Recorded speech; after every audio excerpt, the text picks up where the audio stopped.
Assalamualaikum and a very good day to Madam Nadia Nabila. So we are from Group 1. We would like to present on our assignment 2. And we have been given assignment on the chapter of share, maintenance of capital, and also debenture. So basically, since we have 2 members in Group 1, so we will divide equally each chapter for each member. So I would like to uh, present and introduce my team member first. So the first member is Evi Sherina Rolando. The second member is Shirin Farhana binti Shahul Hamid, and myself is Yasmina Jiha binti Muhammad Bukhari. So we will briefly explain about the assignment given to us uh, after after this. So for me, I will explain on the first chapter given, which is by the title of share. So I would like to proceed further on my presentation. So what we should know or what should we focus on chapter 6, which is share. So basically in share chapter, we have 3 main points, which is the first one, share capital, share, and also charges. And in share capital, there are allotment of share as well as loan acquisition. And also for share, there are 2 types of share, which we should know. And also for charges, there are three sub points that will be explained by me later. So I will go on the first chapter, which is share capital.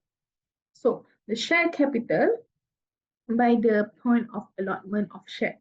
So allotment basically is the acceptance by the company of the offer, which will result in a binding contract between company and also the shareholder. So basically, in having the share in the company, there are 7 rules that need to be followed.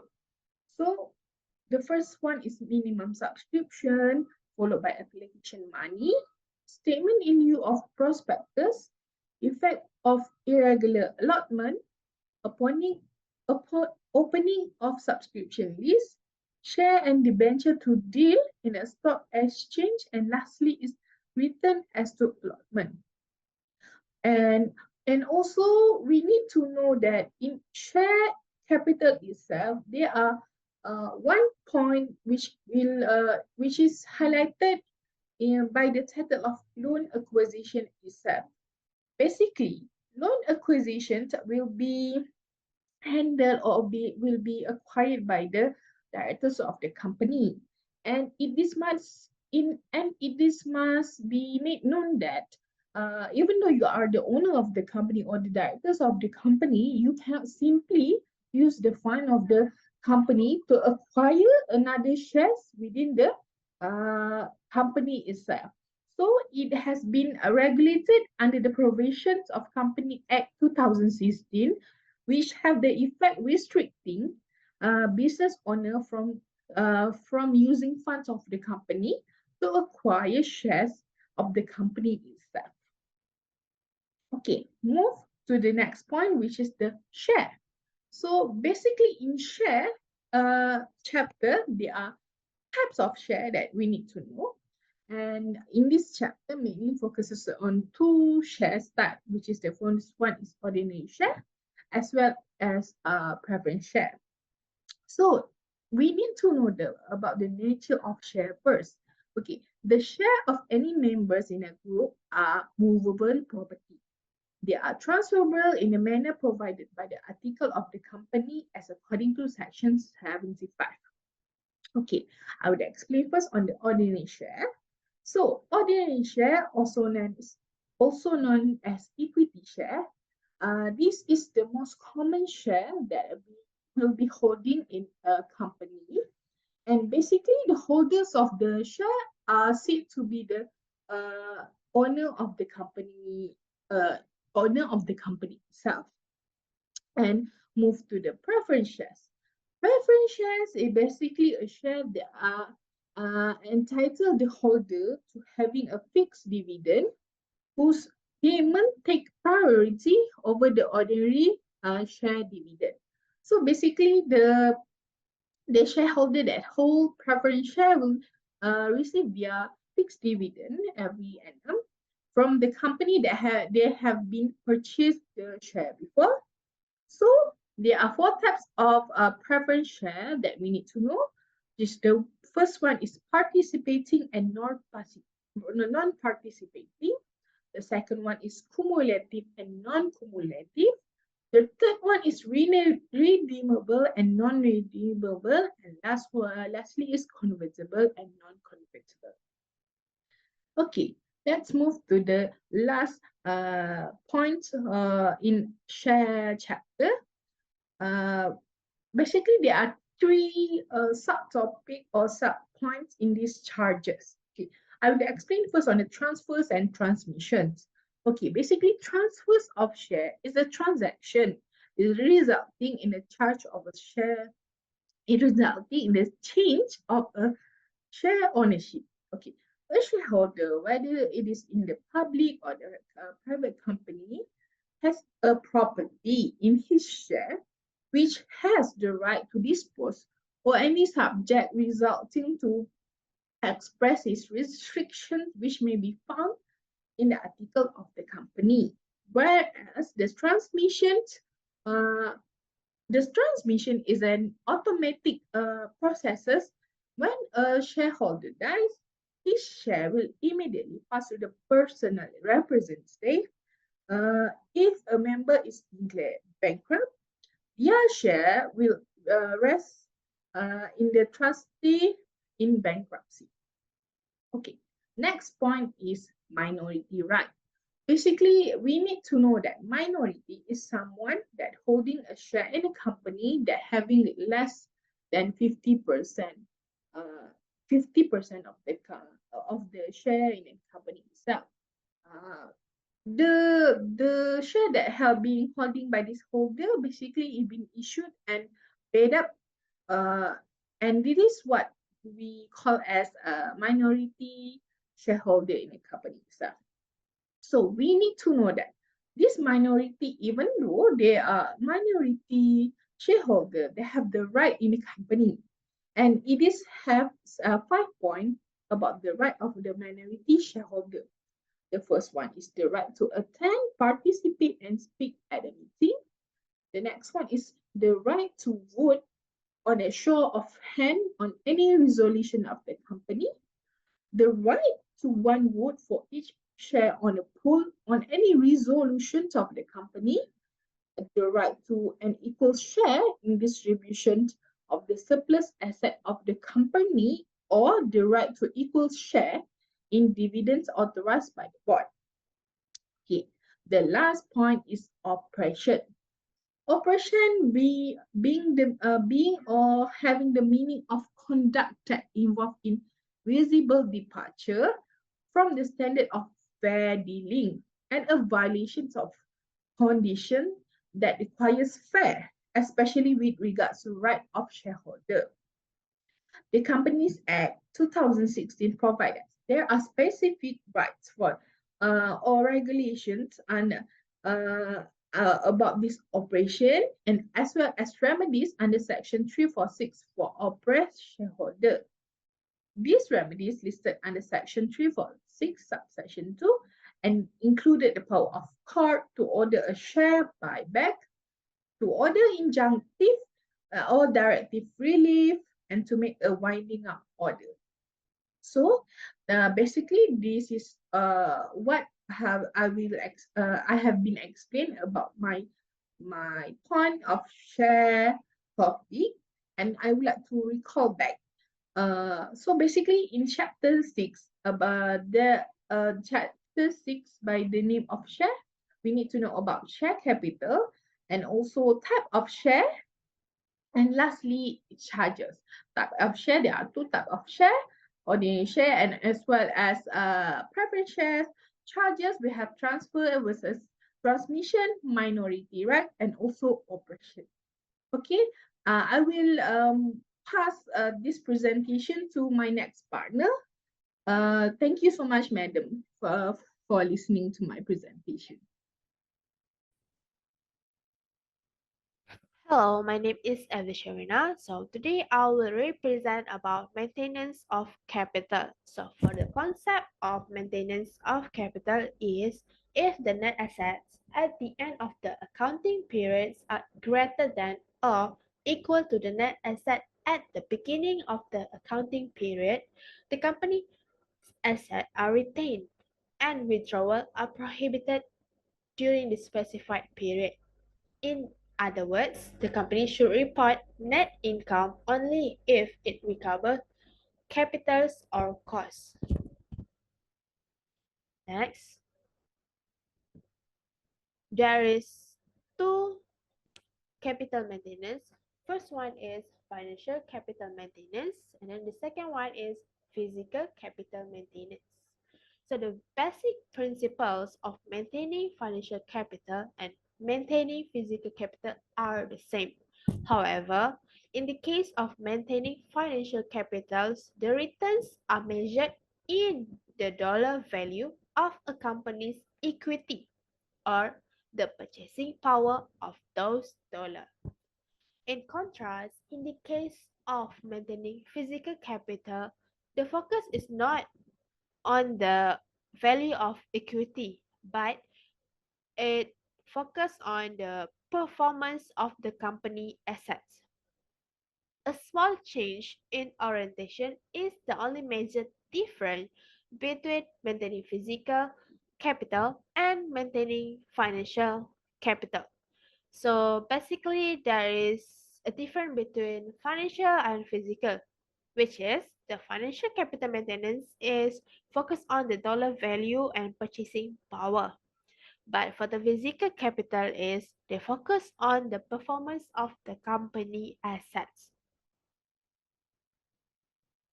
So next, so the importance of maintenance of capital is there is three difference.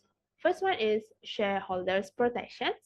Second one is creditors protections, and the third one is performance analysis. For the shareholder protections is the subjects to applicable laws of the country. This clause protects shareholder against capital erosion losses under applicable law. For the creditor protections, it was the capital maintenance is plays an important role in protecting creditors. This rule creates a barrier that prevents company from withdrawing funds to protect their creditors. This also suggests the minimum funds a company must bring in to meet the minimum capital requirement.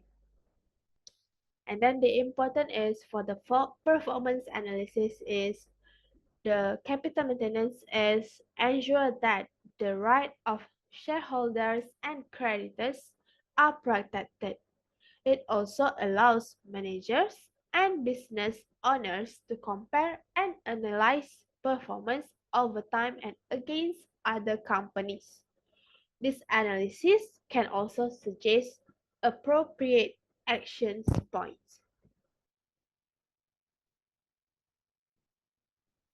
The impact from this capital is first one is impact of inflation on the capital maintenance. So the concept of capital maintenance can be affected by inflation since inflationary pressures will inevitably increase net assets even if the amounts of underlying assets does not change. Therefore, it would be more accurate to adjust net assets for the effect of inflation to see if the capital maintenance take place. This question is especially important if a company operates in a hyperinflationary environment. The second one is the impact of capital maintenance on non-profit entities. So this concept could have a more serious impact on non-profits. State law or donor agreements may require that funding balance not be forfeited, which means That funding balance must be replenished from other sources during periods when return on investment funds is negative. This can cause a sharp drop in the amount of funds available for operational needs. That's all for my part. So we will go to the debentures, which will represent for Sharon's. Thank you.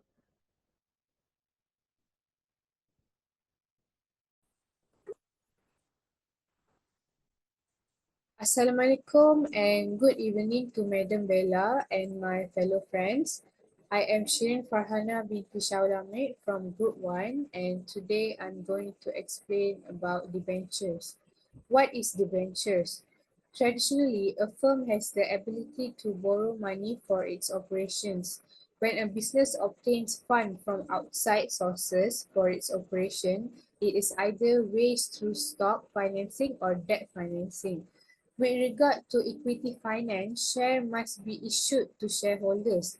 Debenture offerings are used to solicit loans or cash from the general public for debt financing. And what is security? It is charges on company's property. A debt obligation that is backed by a charge against a company asset, such as mortgage debt obligations. The ability of the holders of debentures to enforce their security in the event that the firms fail to pay the principal or interest is often outlined in a trust deed. A receiver is typically chosen to carry out the security. That means if you fail to repay your debt, your property will be seized by the authorities that is involved. That is security. So, about debentures, there are two types of debentures according to Section 2 Clause 1 of the Malaysian Companies Act 2016. Debenture includes debenture stock, bonds, sukuk, notes and any other securities of a corporation, whether constituting a charge on the asset of the corporation or not. Now we look at a case study. As stated in the case of Bensa Sendirian Berhad versus Malayan Banking Berhad 1993, the term debenture is used to refer to the document issued by a company outlining the terms of a loan to it. The definition should be given more liberal interpretation to include any obligation, undertaking, guarantee to pay, or acknowledgement of a debt. In this case, a memorandum of deposit is a form of debenture that relates to fund placed in a fixed deposit account. Typically, a charge over the asset of the borrowing corporation secures debt obligation. We will move on to charge. So, the definition of charge is defined in Section 2 Clause 1 Companies Act 2016.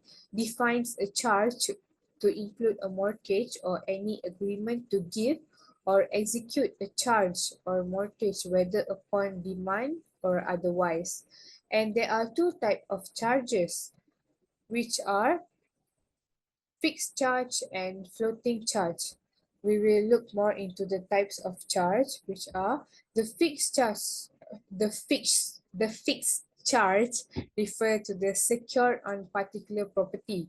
A fixed charge is attached to an identifiable asset at creation. Assets that can include things like real estate, equipment, copyright, trademarks, and a lot more.